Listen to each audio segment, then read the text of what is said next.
సముద్రంలోకి వృధాగా వెళ్లే నీటిని కరువు ప్రాంతాలకు తరలిస్తే బాధపడొద్దన్నారు ఏపీ సీఎం చంద్రబాబు. వృధా నీటిని వాడుకుంటే తప్పేంటని ప్రశ్నించారు. తెలంగాణ ప్రభుత్వం కాళేశ్వరం కడితే తాము అభ్యంతరం చెప్పలేదన్నారు. మణకచెర్ల ప్రాజెక్టుపై స్పందించిన చంద్రబాబు వృధా నీటితోనే దీన్ని కడుతున్నామని చెప్పారు. ఎక్కడి నీళ్ళు ఇవి? సముద్రంలోకి పోయే నీళ్లు.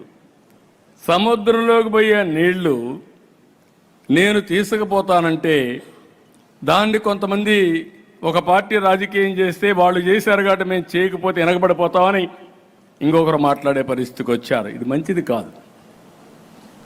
నేను ఎప్పుడో ఒకటే చెప్తున్నాను, తెలుగుదేశం పార్టీ మొదటి నుంచి కూడా తెలుగు జాతి కోసం పెట్టిన పార్టీ, ఒక యుగ పురుషుడు ఎన్టీ రామారావు గారు పెట్టిన పార్టీ ఇది. ఆ రోజు ఈ రోజు తెలుగు జాతి కోసం పనిచేస్తున్నాం. నేను ఆ మాటే చెప్పాను. విభజన రోజును కూడా మీరు గుర్తుపెట్టుకోవాలి.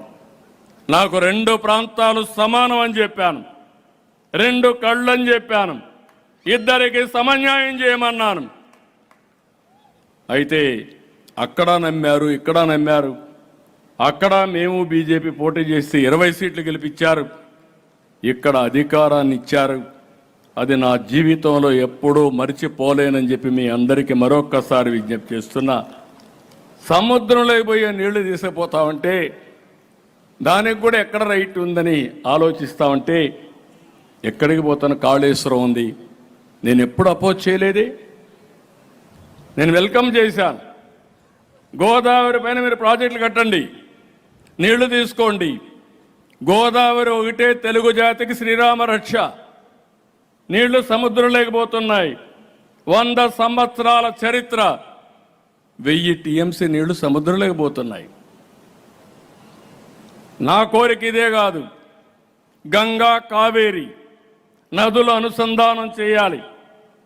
ప్రధానమంత్రి నరేంద్ర మోడీ గారి కంటే ముందు వాజ్పేయి గారు ఒక టాస్క్ ఫోర్స్ కూడా వేశారు. నేను ప్రధానమంత్రి గారి దృష్టి తీసుకొచ్చినప్పుడు ముందు ఇంట్రా రివర్ లింక్ చేద్దాం, విత్ ఇన్ ది స్టేట్స్ అన్ని కంప్లీట్ చేద్దాం. ఇది పూర్తయితే నేను గుజరాత్లో కూడా చేశాను, మీరందరూ కూడా స్టార్ట్ చేయండి.